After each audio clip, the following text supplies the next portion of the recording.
থেকে চলে এসেছি পাবনা ঈশ্বরদী, এই যে চলে এসেছি বলাই যায় শ্বশুর বাড়ি চুয়াডাঙ্গা, বাপের বাড়ি কুষ্টিয়া। আর আমরা চলে এসেছি গ্রিন ভ্যালি পার্ক নাটোর। অনেকটা বড় জার্নি করে ভিতরে ঢুকে পড়ছি, টিকিট এই যে হাতে আমাদের, আমরা দিয়ে দিলাম টিকিট, চলে এসেছি।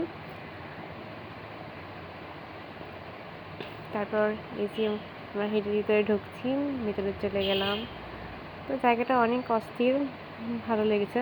আশেপাশে পার্ক কয়েকটা জেলা জুড়েই নিরিবিলি পরিবেশ, নিরিবিলি বলতে অনেক মানুষ, এমন পরিষ্কার পরিচ্ছন্ন গোছালো পার্ক কমই আছে বলা যায়, নেই বললেই চলে। খুব ভালো লেগেছে। এই যে গাছগুলো এত সুন্দর, এত সুন্দর করে ওনারা রেখেছে, গাছগুলো খুব ভালো লাগছে দেখতে। প্রত্যেকটা দিন পরিচর্যা করে দেখলাম, আমরা দিন গেলাম ওই জন্য দেখলাম অনেক লোক নিয়েছে না পরিচর্যা করার জন্য, অনেকেই আছেন।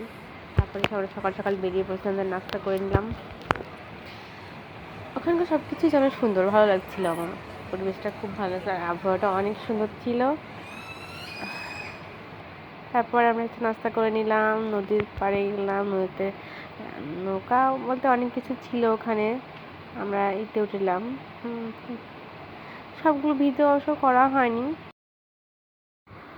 জীবনে একটা বাস্তব কথা বলি আপনাদের, চলার পথে অনেককেই পাবেন, আপন বলতে পাশের বলতে কাউকেই পাবেন না সেভাবে।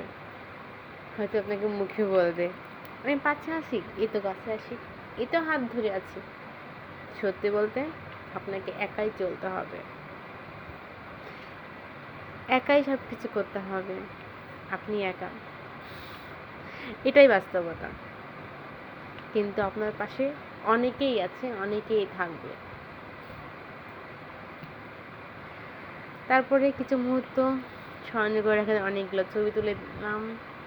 এই তো দেখে কিছু শেয়ার করলাম। ভালো থাকবেন।